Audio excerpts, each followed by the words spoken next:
സംസ്ഥാനം കൊടിയ ധനപ്രതിസന്ധിയിലൂടെ കടന്നുപോകുമ്പോഴും അതിവേഗത്തിൽ പൂർത്തിയാക്കി CPM-ന്റെ പുതിയ പാർട്ടി മന്ദിരം.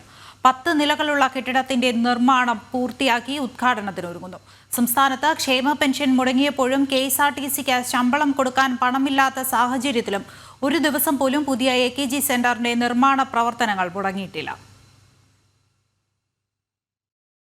സംസ്ഥാനത്തിന്റെ സാമ്പത്തിക മേഖല അത്ര കളറല്ലെങ്കിലും CPM-ന്റെ സംസ്ഥാന പാർട്ടി ഓഫീസായ AKG സെന്റർ കളറായിട്ടാണ് തലസ്ഥാനത്ത് ഉയർന്നത്. ഏത് രീതിയിലുള്ള ധനപ്രതിസന്ധിയിലൂടെ സംസ്ഥാനം കടന്നുപോയിട്ടുണ്ടെങ്കിലും AKG സെന്ററിന്റെ നിർമ്മാണം ഒരു ദിവസം പോലും മുടങ്ങിയിട്ടില്ല. അത്യാധുനിക സംവിധാനങ്ങളോടുകൂടിയാണ് പുതിയ പാർട്ടി മന്ദിരം ഉയർന്നത്.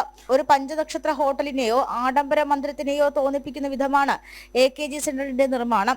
കോടിയേരി ബാലകൃഷ്ണൻ പാർട്ടി സംസ്ഥാന സെക്രട്ടറി ആയിരിക്കെയാണ് നിർമ്മാണം ആരംഭിച്ചത്. ഏറ്റവും കുറഞ്ഞ സമയം കൊണ്ടാണ് അത്യാധുനിക സൗകര്യങ്ങളുള്ള പുതിയ മന്ദിരം പാർട്ടി കെട്ടിപ്പൊക്കിയത്.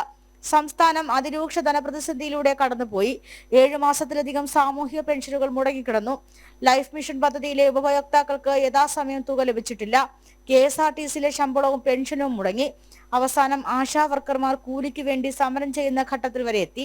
അരക്ഷിതമായ സാമ്പത്തിക അവസ്ഥയിലും AKG സെന്ററിന്റെ നിർമ്മാണം ഒരു ദിവസം പോലും മുടക്കിയിട്ടില്ല. 32 സെന്റിലായി 9 നിലകളിലാണ് അത്യാധുനിക കെട്ടിടം ഒരുങ്ങുന്നത്.